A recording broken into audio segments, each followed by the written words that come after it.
मुंबईत सुरू असलेल्या पावसामुळे दहिसर नदीच्या पाणी पातळीमध्ये सुद्धा वाढ झाली आहे। बोरिवली संजय गांधी राष्ट्रीय उद्यानातून ही नदी वाहते।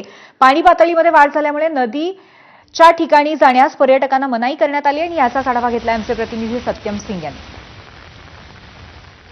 मुंबईत मागील 3 ते 4 दिवसापासून सुरू असलेल्या मुसळधार पावसामुळे दहिसर नदीच्या पाणी पातळीमध्ये मोठी वाढ झाली आहे। आपण आहोत मुंबईच्या बोरिवली संजय गांधी राष्ट्रीय उद्यानमध्ये। या ठिकाणी आपण पाहिलं तर याच उद्यानामधून दहिसर नदी आहे पुढे जाते। आपण दृश्यामध्ये एकंदरीत पाहिलं तर या ठिकाणी नदीची पाणी पातळीमध्ये मोठी वाढ झाली आहे। मोठ्या प्रमाणात पाणी आहे। मागच्या 2 ते 3 दिवसापासून मुंबईत पाऊस कोसळत आहे आणि याच पावसाचा परिणाम जो आहे नदीमध्ये या ठिकाणी पाहायला मिळत आहे। खरं तर मागच्या महिन्यामध्ये पावसाचे प्रमाण कमी होतं, त्यामुळे या नदीमध्ये पाणी पातळीचं ही प्रमाण खूप कमी होतं। मात्र मागच्या जे 3 दिवसात 4 दिवसामध्ये पाणी पडला आहे पश्चिम उपनगरात, त्याचमुळे या दहिसर नदीच्या पाणी पातळीमध्ये मोठी वाढ झाली। खरं तर संजय गांधी राष्ट्रीय उद्यानमध्ये मोठ्या प्रमाणात पर्यटक येतात मुंबईच्या वेगवेगळ्या भागामधून। या पर्यटक देखील या पाणीमध्ये उतरण्याचे प्रयत्न करतात। मात्र तुळशी तलावामधून या दहिसर नदी आहे जी संजय गांधी राष्ट्रीय उद्यानाच्या परिसरामध्ये, त्या ठिकाणी मगरीचे शावट असल्यामुळे मगर येण्याची शक्यता असते। त्यामुळे संजय गांधी राष्ट्रीय उद्यान प्रशासनाकडून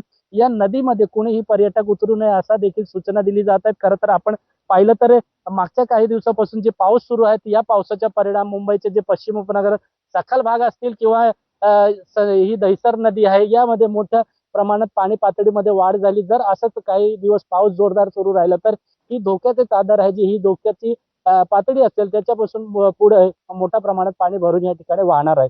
कॅमेरामॅन मोहनचा सत्यम सिंग, एबीपी माझा, मुंबई।